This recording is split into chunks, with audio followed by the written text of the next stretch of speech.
And so I think that in itself, that speaks for itself. Definitely. Yeah. Were there any local artists or DJs that kind of helped you get your start? Yeah.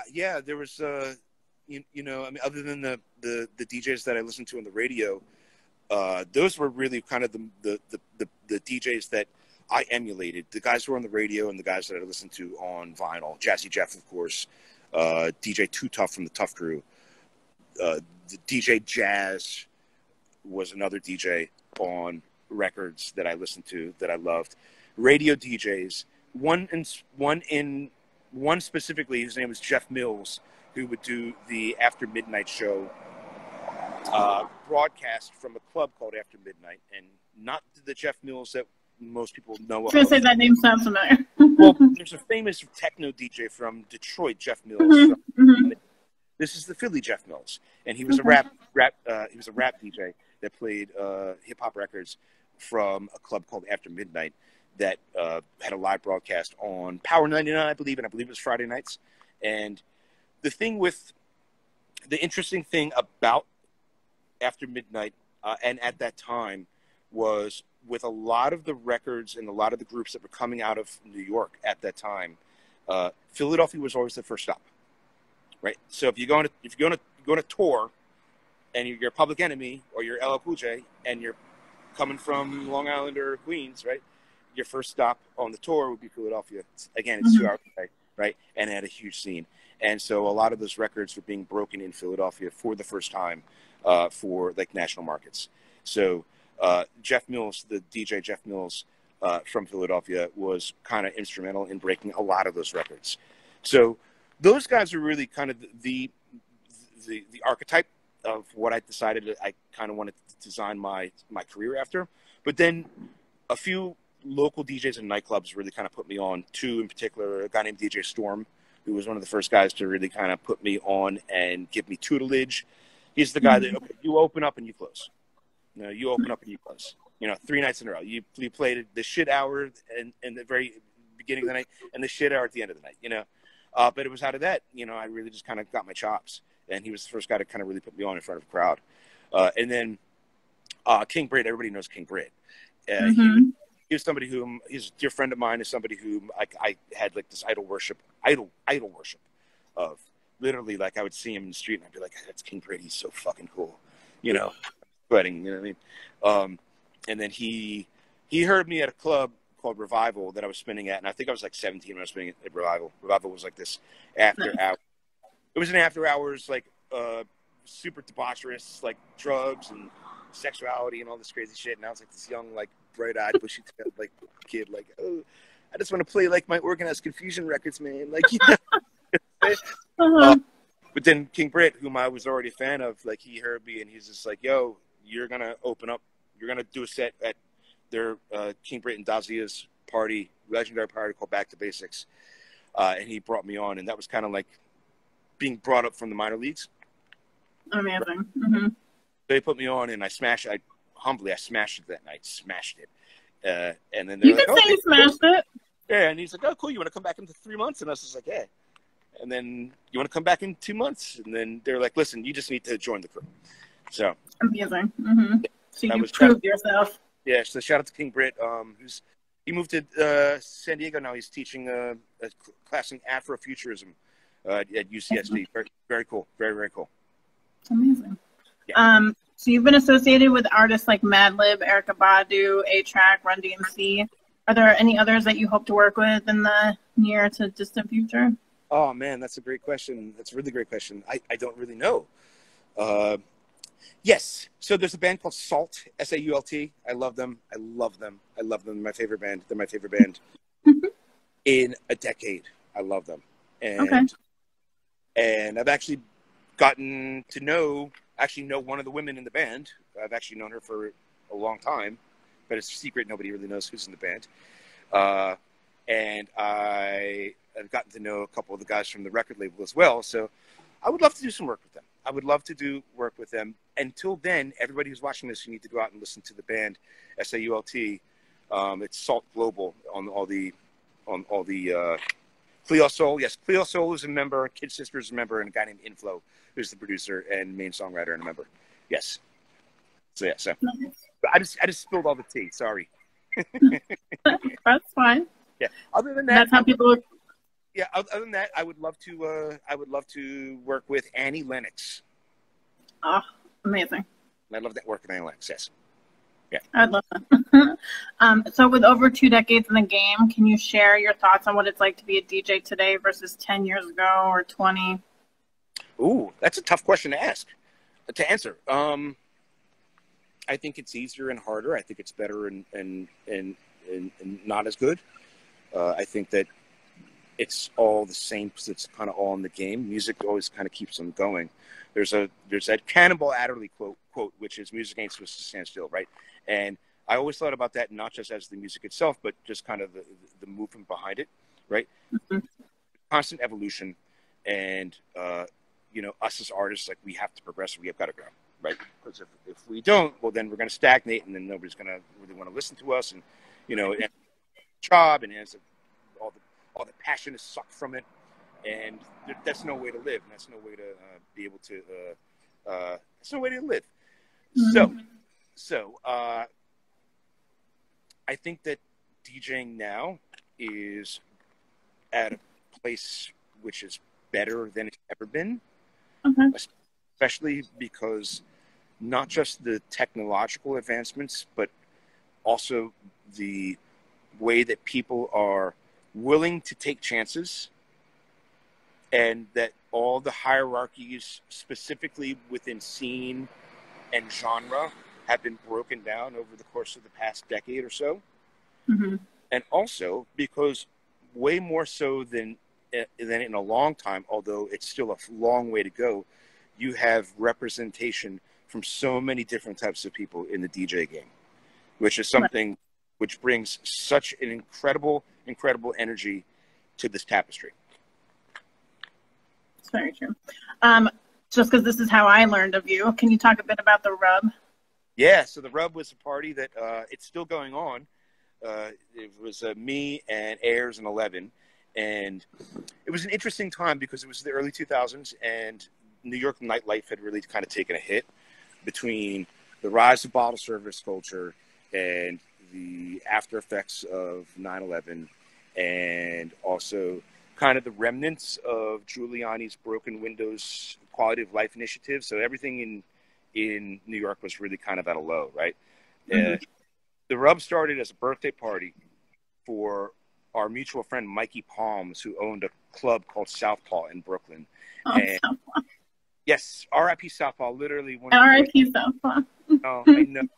It turned into like a kids' activity center. Baby Loves Disco, yeah. Oh, yeah, now it's like a kids' yoga place. Yeah, it's a kids' yoga place, yeah, and they teach like kids cello, and like, if you only knew the that happened in there, you know what I'm saying?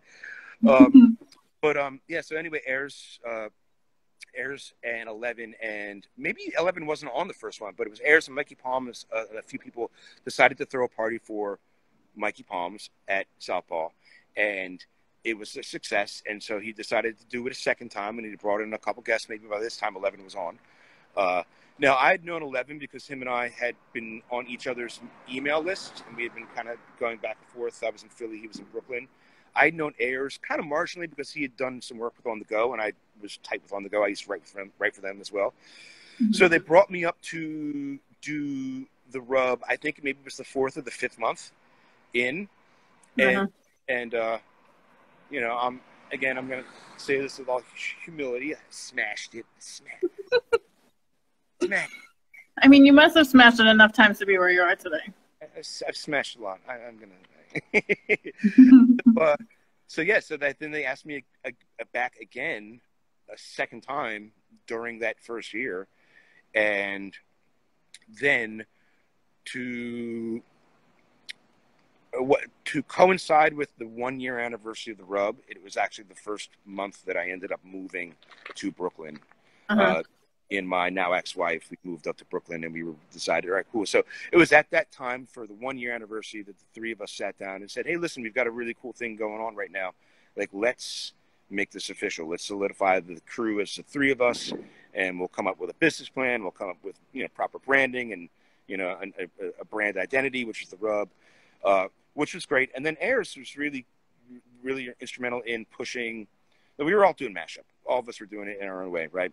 I'm from Philly. That's what we do down here. But Airs was like, let's start putting out these mixes, right? And we'll get all our friends on, right? And it's just to be kind of like a cool thing that we can do for the scene and maybe make a little bit of money. So like, cool, we'll get Diplo, we'll get Mark Ronson, we'll get whomever, like these are all homies, right?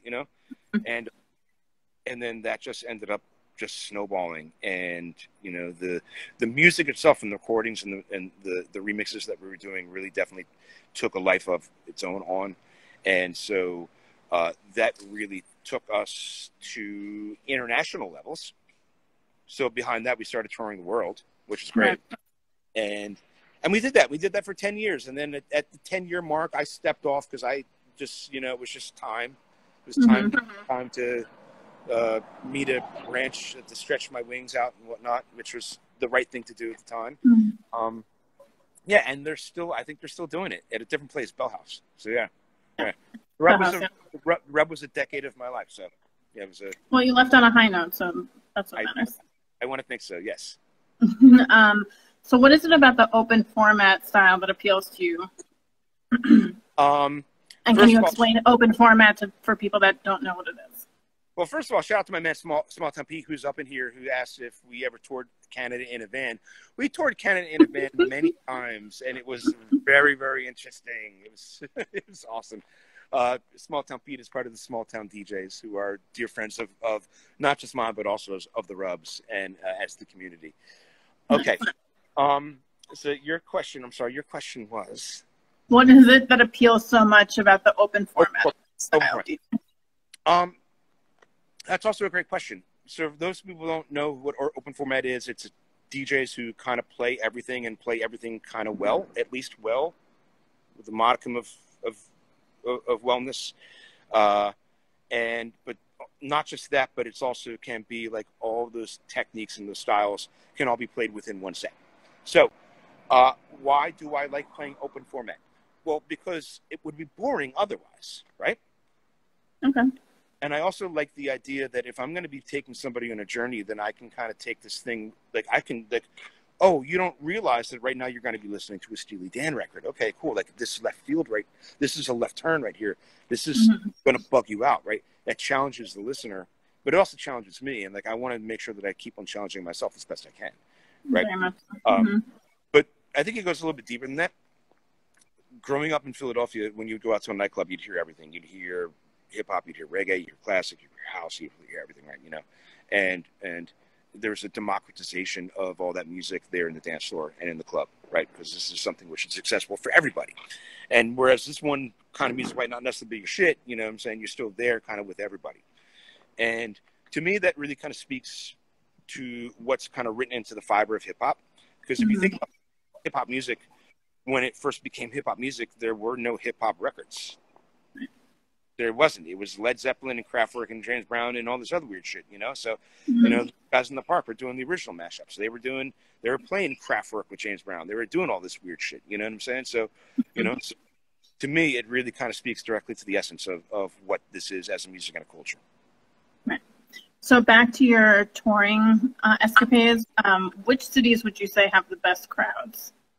Whoa, okay. I have favorites. And in no way is this meant to say that certain cities are not as good as other cities. Because everywhere you go, it's a groove. Everywhere you go, it's a jam. And I've had great experiences. And I've had great experiences in Kansas. I've had great experiences in tiny little Red Deer, which is a tiny little outpost town in British Columbia. I've had great experiences. But cities that I love to play the most outside of the U.S., London is great. Fucking London is just great. So much energy. Helsinki. I love Helsinki. Helsinki is amazing. And people who may know about Finland know that the people in Finland, Helsinki specifically, really know their music, and they like the real. They show their appreciation. Yeah. Absolutely. Same way that they do in Helsinki, Tokyo is also the same.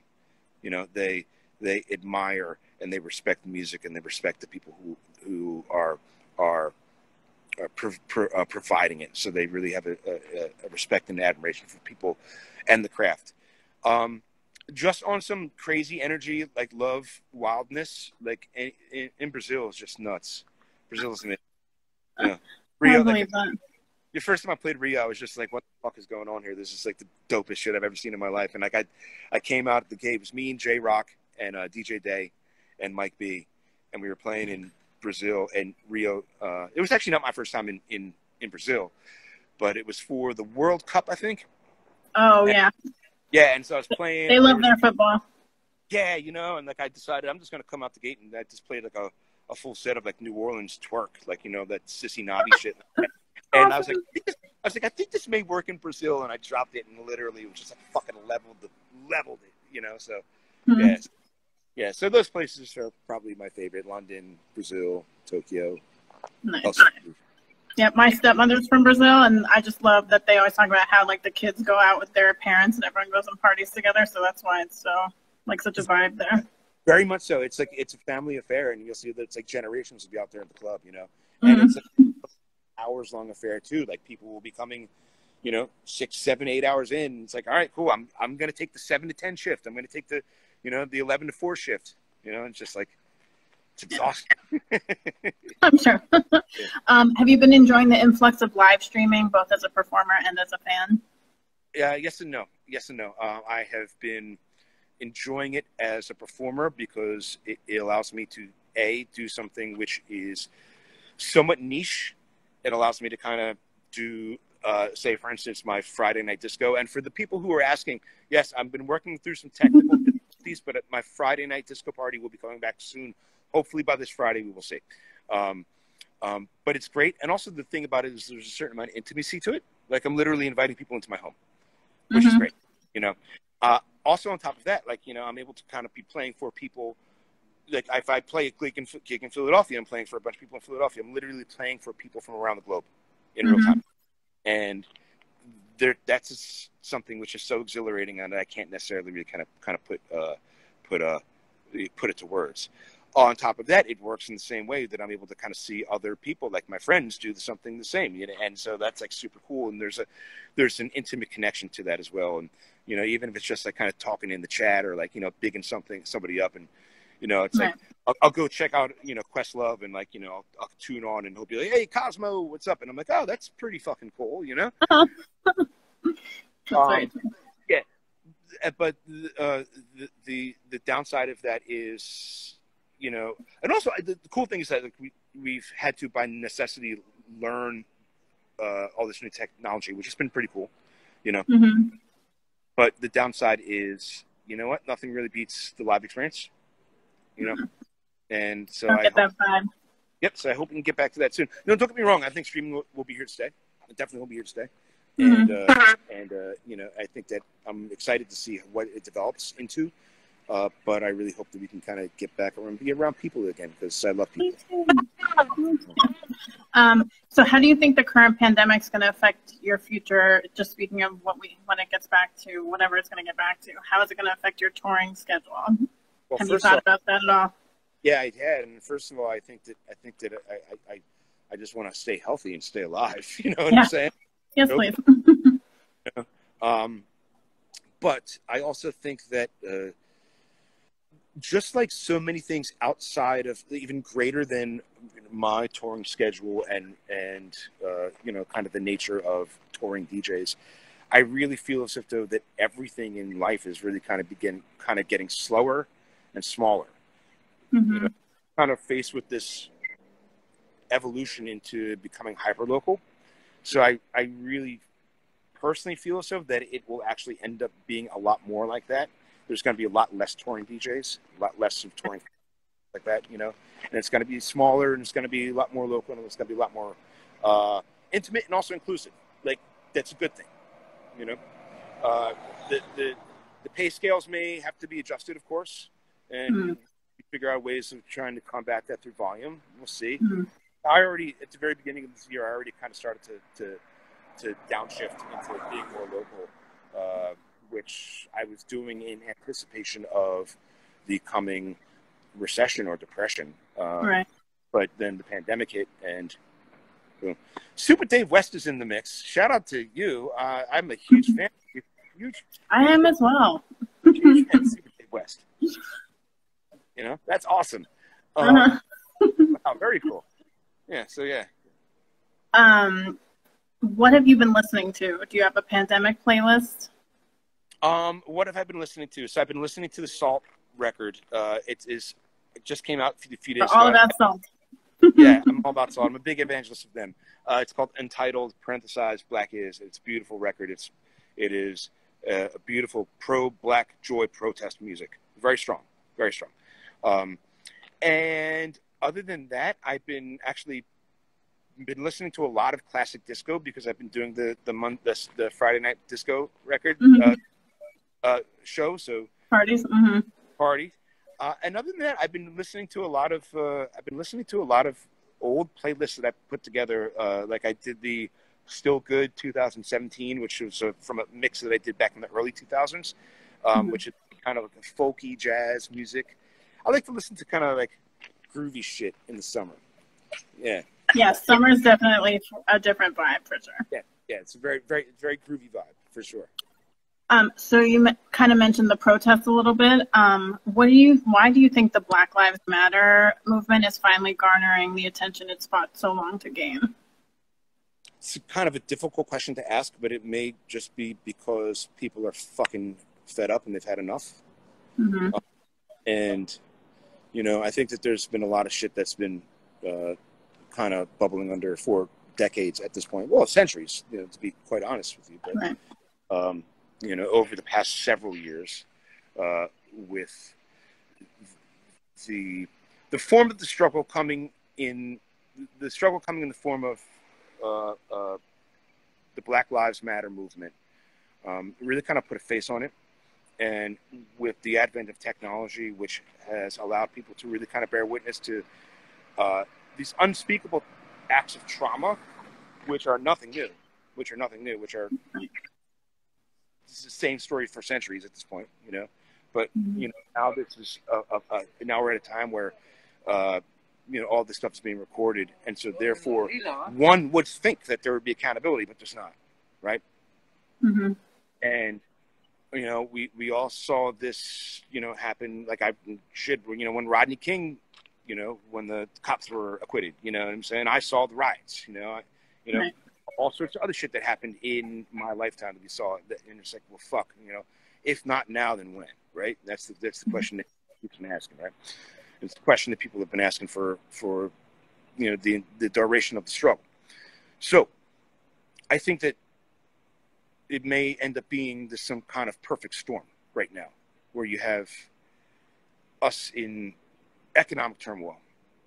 You have us in political turmoil, on the verge of fascism, on the precipice of it, right? And we see black body after black body, brutalization after brutalization after brutalization, the collective trauma being flashed in front of our face, you know, time and time again. Needle's not moving, the boulder's not budging, and then you have this pandemic, which, you know, all these things kind of putting together has people so wrought with anger, pent-up anger, and rage, righteous rage, and anxiety, and everything that comes along with that. And it's a powder keg ready to go, right? And I think that the murder of George Floyd, while it might not necessarily be any different from the murder of any other black man or woman or non-binary person at the hands of an oppressor, it was the one which was the one with the match to kind of hit it. And, you know, I talked to my mom. My mom, who's, you know, she's from another generation. She went through the struggle in the 60s, right? You know, talked with lots of people from other generations. And everybody kind of says, you know, this feels different. This absolutely feels different. And it feels different to me. Because I feel as if with the work that we've been doing, the marches, and the I don't want to say riots, but, you know, the movement, the actions, protests, right? The actions, right? You know, we're actually beginning to see stuff. In the course of 2 weeks, we're seeing progress. We're seeing development. We're seeing cities actually talking about defunding police departments. You know, so if this is what we get within only 2.5, 3 weeks of doing this, well, what the fuck are we going to get if we do 6 months? Right. I didn't even think about that, that it's really only been like 2-3 weeks. Yeah. Feels like so much longer. So if the goal is if the goal is abolition, right? And the goal is complete emancipation and complete black liberation, I would have never ever thought that this is something that I would see in my lifetime. But I cannot believe, and I'm astounded by the movement and the progress that we've seen in this short amount of time. So that gives me hope and energy and gives me fire to want to continue on, knowing that we're walking on the righteous path and that we're actually walking in the path of history. And this is something that we are going to do. We're going to do it. We have to put but to, right? And we're going to see liberation. So I don't know if that answered your question. No, it very much did. I just wanted to know what's kind of your feelings about what's happening. Yeah, and I think people who know me and follow me on social media, and people who know me in real life. I mean, they know they know how I get down. They know that I, you know, and I mean that's just something. Again, that's just something that's written into my family history. I mean, my family's always been like this way. So, you know, shout out to my mom for raising me and my siblings right. I love you, Mom. I feel like that's the only way we're going to get past this is if generations start behaving and understanding and sharing. That's because ignorance is abound. Yeah. You know, I mean, I have mixed feelings because sometimes I feel like, yeah, we need to talk to people, but then sometimes I'm like, no. I'm like, nope. Like, you know what I mean? Like, you made your choice, you know? Right.